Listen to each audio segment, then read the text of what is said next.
রেমালের উপদ্রবে যখন সবাই ব্যতিব্যস্ত, আমি তখন বেরিয়ে পড়েছি বন্ধুর বিয়েতে যাব বলে।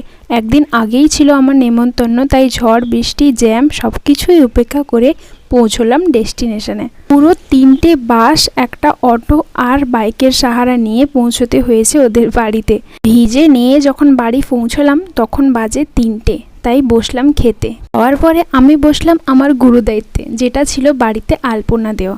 তাই প্রথমেই ছাদটা আলপনা দেওয়া শুরু করলাম, তারপর করলাম সিঁড়ি, মাঝখানে একটু এনার্জি ড্রিঙ্কও নিয়ে নিয়েছিলাম আমি আর আমার বান্ধবী মিলে। এরপর সবাই ঘুমিয়ে যেতে 2:27 এই আলপনাটা কমপ্লিট করেছি, এটা সামনের বারান্দায়। পরদিন সকালে উঠে আমি আর আমার 2-3 জন বন্ধুকে করে দিয়েছিলাম মেহেন্দি, যেটা 2 দিন পর এরকম দেখতে লাগছিল।